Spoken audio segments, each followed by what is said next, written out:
ओम श्री गुरुवे नमः। ओम श्री गणेशाय नमः। जन्मेजय ने कहा, भगवान आपने धृतराष्ट्र के पुत्रों के जन्म का उत्तम प्रसंग सुनाया जो महर्षि व्यास की कृपा से संभव हुआ था। आप ब्रह्मवादी हैं। आपने यद्यपि यह मनुष्यों के जन्म का वृत्तांत बताया है, तथापि यह दूसरे मनुष्यों में कभी नहीं देखा गया। ब्रह्मा ने धृतराष्ट्र के पृथक पृथक नाम भी जो आपने कहे हैं वो मैंने अच्छी तरह से सुन लिए हैं। अब पांडवों के जन्म का वर्णन कीजिए। वे सब महात्मा पांडव देवराज इंद्र के समान पराक्रमी थे। आपने ही अंशावतरण के प्रसंग में उन देवताओं का अंश बताया था। वैशंपायन जी, वे ऐसे पराक्रम कर दिखाते थे जो मनुष्यों की शक्ति के परे हैं। अतः मैं उनके जन्म संबंधी वृत्तांत को संपूर्णता से सुनना चाहता हूं। कृपा करके कहिए। जन्मेजय पूछते हैं। वैशंपायन जी उत्तर दे रहे हैं। मेरे श्रोता, ये आपको प्रसंग याद होगा। ये जन्मेजय के सर्प यज्ञ में जो बीच में अवकाश मिल जाता है, समय मिल जाता है, तो उसमें ये कथा सुनाई जा रही है।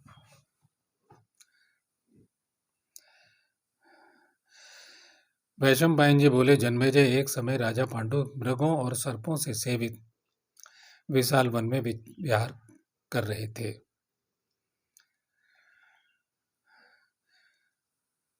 चरण यानी विचरण कर रहे थे। जो मृगी के साथ मैथुन कर रहा था। उसे देखते ही राजा पांडु ने 5 सुंदर एवं सुनहरे पंखों से युक्त तीखे तथा शीघ्रगामी बाणों द्वारा उस मृगी और मृग को बींध डाला। राजन, उस मृग के रूप में एक महातेजस्वी तपोधन ऋषि पुत्र थे जो अपनी मृगी रूप धारणी पत्नी के साथ तेजस्वी मृग बनकर समागम कर रहे थे।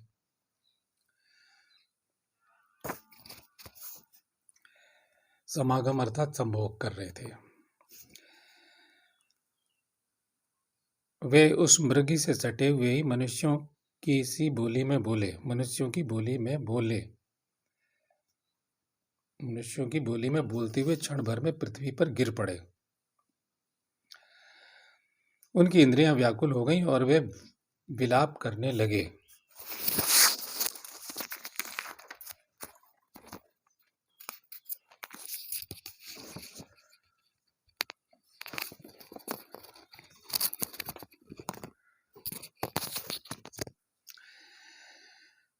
मृग ने कहा, राजन, मनुष्य काम और क्रोध से घिरे हुए, बुद्धि शून्य तथा पापों में संलग्न रहने वाले हैं। वे सभी ऐसे क्रूरतापूर्ण कर्म को त्याग देते हैं। बुद्धि प्रारब्ध को नहीं ग्रसती, अर्थात उल्लंघन नहीं करती। प्रारब्ध ही बुद्धि को अपना ग्रास बना लेता है, भ्रष्ट कर देता है। प्रारब्ध से प्राप्त होने वाले पदार्थों को बुद्धिमान पुरुष भी नहीं जान पाता। भारत, सदा धर्म में मन लगाने वाले क्षत्रियों के प्रधान कुल में तुम्हारा जन्म हुआ है, तो भी काम और लोभ के वशीभूत होकर तुम्हारी बुद्धि धर्म से कैसे विचलित हुई? अब साधारण बुद्धि के जो मेरे श्रोता हैं उनके लिए मैं 2 शब्द बोल रहा हूँ। आप कहेंगे, आपने कितनी सारी कथाएं सुनी होंगी कि आपके पास के जंगल में या फलानी पहाड़ी पर या फलाने तीर्थ स्थान पर कोई महात्मा शेर के रूप में रहते थे, कोई हिरन के रूप में, कोई भालू के रूप में, अन्य। और इससे पहले प्रसंग में भी इस प्रकार के प्रसंग आ चुके हैं और मैं बता चुका हूं कि ये जो गुरु लोग हैं, तथाकथित गुरु लोग जो योग और तंत्र की शिक्षा देने वाले हैं, वो इन सब चीज़ों से इनकार करते हैं।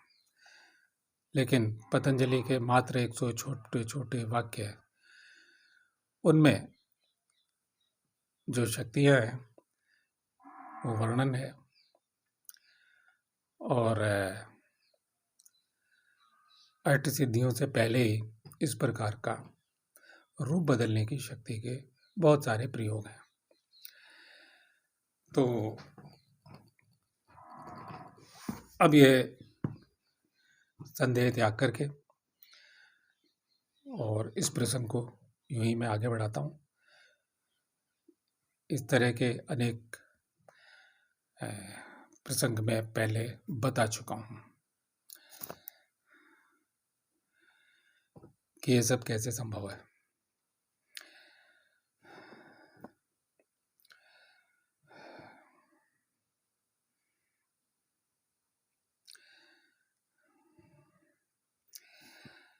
पांडु बोले, शत्रुओं के वध में राजाओं की जैसी वृत्ति बताई गई है वैसी ही मृगों के वध में भी मानी गई है।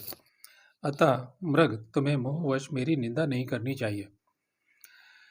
प्रकट या प्रकट रूप से मृगों का वध हमारे लिए अभीष्ट है, वह राजाओं के लिए धर्म है, फिर भी तुम उसकी निंदा कैसे करते हो। महर्षि अगस्त्य एक सत्र में दीक्षित थे, तब उन्होंने भी मृगया की थी। सभी देवताओं के हित के लिए उन्होंने सत्र में विघ्न करने वाले पशुओं को महान वन में खदेड़ दिया था। अगस्त्य ऋषि के उक्त हिंसा कर्म के अनुसार मुझ क्षत्रिय के लिए तो तुम्हारा वध करना ही उचित है। मैं प्रमाण सिद्ध धर्म के अनुकूल बर्ताव करता हूं, तो भी तुम क्यों मेरी निंदा करते हो। मृग ने कहा, मनुष्य अपने शत्रुओं पर भी, विशेषतः जब वे संकट काल में हो, बाण नहीं छोड़ते। उपयुक्त अवसर, संग्राम आदि में ही शत्रुओं की वध की प्रशंसा की जाती है। अब ये तर्क वितर्क और संवाद, अपना अपना पक्ष आप बारीकी से सुन रहे हैं। इतना आपकी भी समझ में आ गया होगा कि राजा है तो एक दौड़ते हुए हिरन पे शिकार करना सभी राजाओं ने किया, क्षत्रियों ने किया, आज भी गोली चलाते हैं जंगलों में जाकर के लोग। और सबको पता है सलमान खान ने काले हिरण का शिकार जोधपुर के क्षेत्र में, जोधपुर के जंगल में किया था, और कैसे वो बाहर हुए, सारी कथा आपको पता है। तो ये तो एक वो मलेच्छ हैं, मुसलमान हैं, और क्षत्रिय राजाओं के तो ये अभी तक रहे हैं, जो भी समर्थ रहे हैं।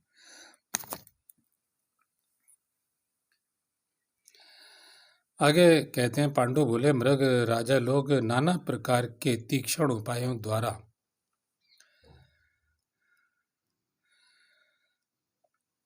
बलपूर्वक खुलेआम मृग का वध करते हैं, चाहे वह सावधान हो या असावधान। फिर तुम मेरी निंदा क्यों करते हो। मृग ने कहा, राजन, मैं अपने मारे जाने के कारण इस बात के लिए तुम्हारी निंदा नहीं करता कि तुम मृगों को मारते हो। मुझे तो इतना ही कहना है कि तुम्हें दया भाव का आश्रय लेकर मेरे मैथुन कर्म में निवृत्त होने तक मेरी प्रतीक्षा करनी चाहिए थी। यानी मैं प्रेम और संभोग यानी संभोगरत अवस्था में हूँ, अपनी मृगी के साथ में हूँ। तो जब तक मैं उस संभोग कार्य से निमट नहीं जाता, पूर्ण नहीं हो जाता, तब तक आपको प्रतीक्षा करनी चाहिए थी। जो संपूर्ण भूतों के लिए हितकर और अभीष्ट है, उस समय वन के भीतर मैथुन करने वाले किसी मृग को कौन विवेकशील पुरुष मार सकता है।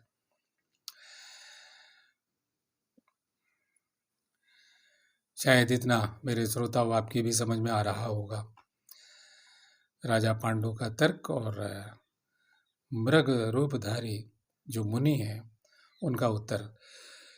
और यहाँ मैं बता दूं कि तमाम सारे युवा ऋषि मुनि ऐसा वर्णन है कि गांवों के निकट, नगरों के निकट जो जंगल है उसमें आश्रमों में रहते हैं और गृहस्थ धर्म का पालन करते थे। और धर्म, अर्थ, काम और मोक्ष, इस धर्म का अर्थ है हमारा। ये आजकल जो दीक्षाएं चल रही हैं, झूठी दीक्षाएं चल रही हैं, बस डायरेक्ट मोक्ष की बात करते हैं। कोई नियम, समस्त नियमों से मुक्त हो, आप घर जाइए, दीक्षा ले चुके हो, समय समय पर आप गुरुओं की सेवा करते रहो। और किस किस प्रकार की सेवाएं वो करवाते हैं वो सब आप जानते हैं। अधिकतर लोग आश्रमों में क्या होता है, उन बिरले आश्रमों को या बिरले गुरुओं को छोड़ करके, तो राजेंद्र, धर्म, अर्थ, काम और मोक्ष, और यहाँ भी वही उस धर्म का वो पालन कर रहे हैं अपनी मृगी के साथ में। राजेंद्र में बड़े हर्ष और उल्लास के साथ अपने काम रूपी पुरुषार्थ को सफल बनाने के लिए, सफल करने के लिए, संस्कृत में बिल्कुल साफ है, पुरुषार्थ फलम कर्तुम तत् त्वया विफलीकृतम। क्या कह रहे हैं वो? राजेंद्र में बड़े हर्ष और उल्लास के साथ अपने काम रूपी पुरुषार्थ को सफल बनाने के लिए मृगी के साथ संभोग कर रहा था, किंतु तुमने उसे निष्फल कर दिया।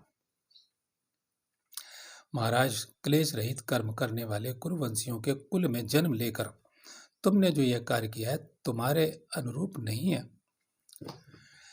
यहाँ मैं आगे बढ़ने से पहले ऐसा एक विचार आपको बता दूं, कई बार प्रश्न भी पूछा हुआ है, यहाँ प्रसंग आ गया है तो मैं उल्लेख कर दूं।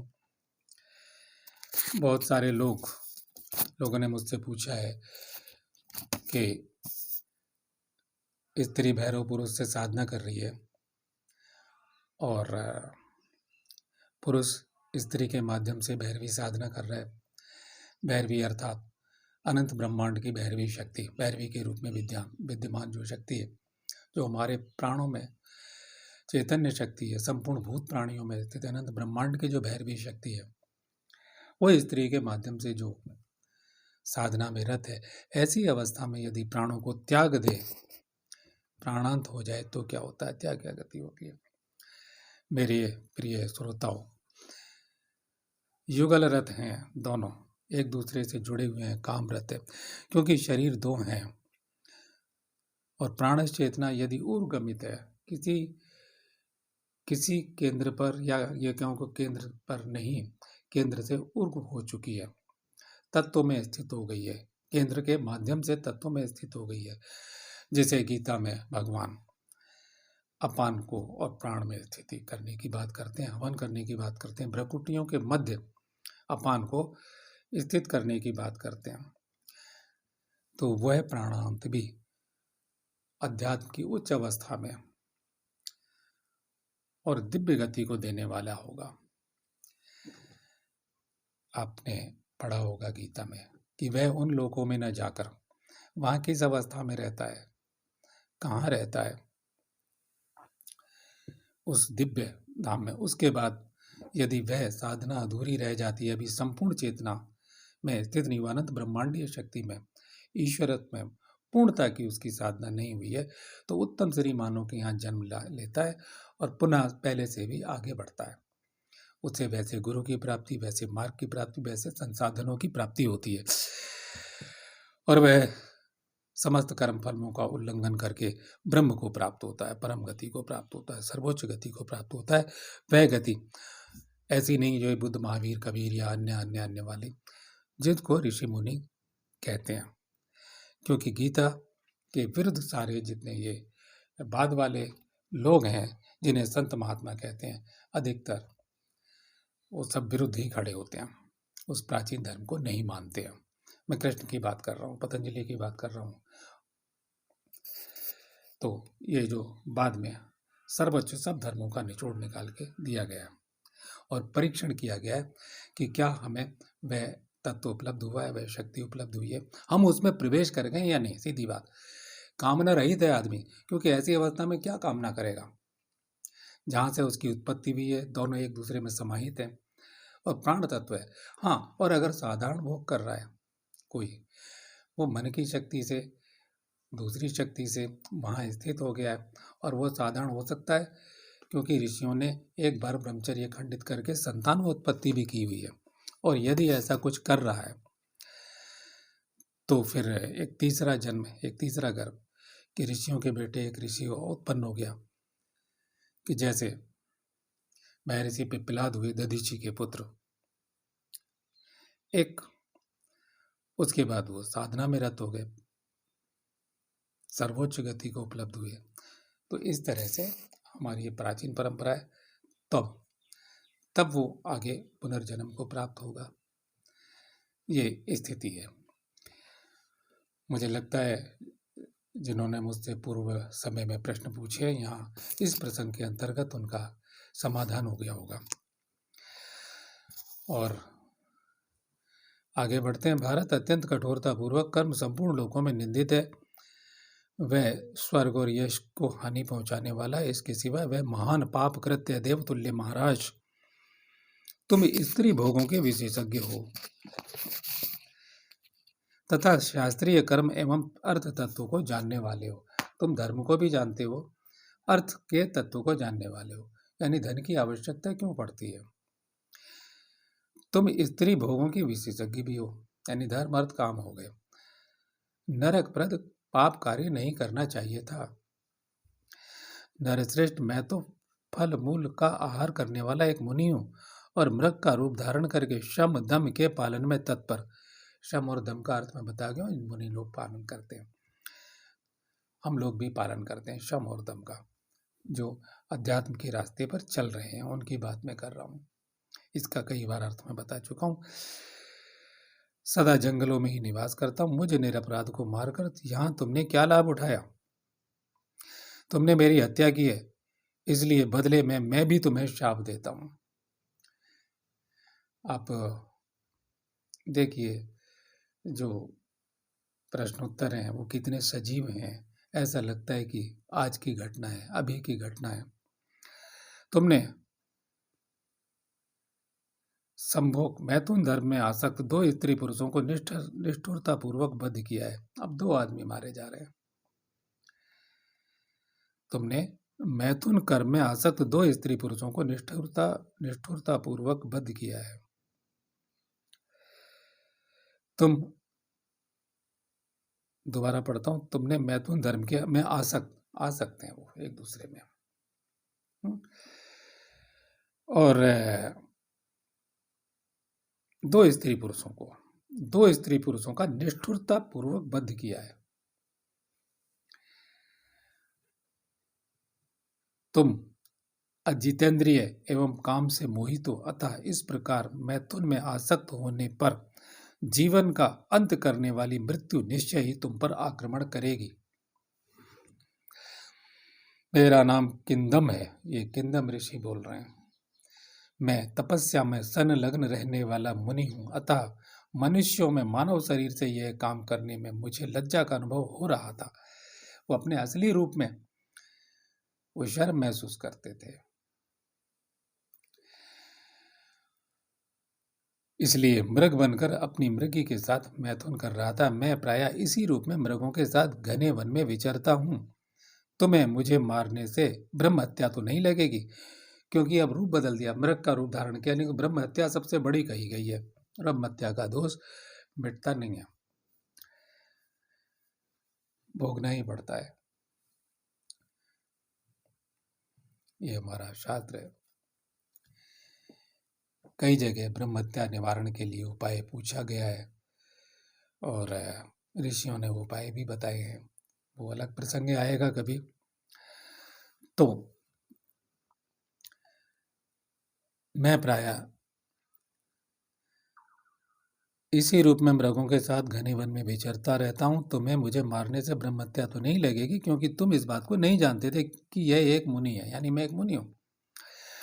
परंतु जब मैं मृग रूप धारण करके काम से मोहित था, उस अवस्था में तुमने अत्यंत क्रूरता पूर्वक मुझे मारा था। मूढ़, तुम्हें अपने इस कर्म का ऐसा ही फल अवश्य मिलेगा। तुम भी जब काम से सर्वथा मोहित होकर अपनी प्यारी पत्नी के साथ समागम करने लगोगे, तब इस मेरी अवस्था में यमलोक को सिधारोगे। ये शाप दे दिया उन्होंने। बुद्धिमानों में श्रेष्ठ महाराज, अंतकाल आने पर तुम जिस प्यारी पत्नी के साथ समागम करोगे, वही समस्त प्राणियों के लिए दुर्गम यमलोक में जाने पर भक्ति भाव से तुम्हारा अनुसरण करेगी। यानी कि मैं अकेला नहीं, मेरी पत्नी भी मेरे साथ मृत्यु को प्राप्त हुई है। तो आपकी पत्नी भी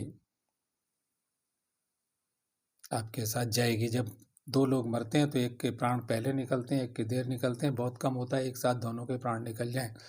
तो ये उन्हें शाप दे दिया है और अगले प्रसंग में हम उसका वर्णन करेंगे। इसे मैं यहाँ पूर्ण करता हूँ। मैं सुख में मग्न था तथापि तुमने जिस प्रकार मुझे दुख में डाल दिया, उस प्रकार तुम भी जब प्रेयसी पत्नी के संयोग सुख का अनुभव करोगे, उसी प्रकार तुम भी जब प्रेयसी पत्नी के संयोग सुख का अनुभव करोगे, उसी समय तुम्हारे ऊपर, यानी संभोग सुख का अनुभव करोगे, उसी समय तुम्हारे ऊपर दुख का पहाड़ टूटेगा। वैशंपायन जी कहते हैं, यूं कहकर मृग रूपधारी मुनि अत्यंत दुख भाव से पीड़ित हो गए और उनका देहांत हो गया, तथा राजा पांडु भी क्षण भर में दुख से आतुर हो उठे। ये प्रसंग यही मैं पूर्ण करता हूँ। ओम तत्सत।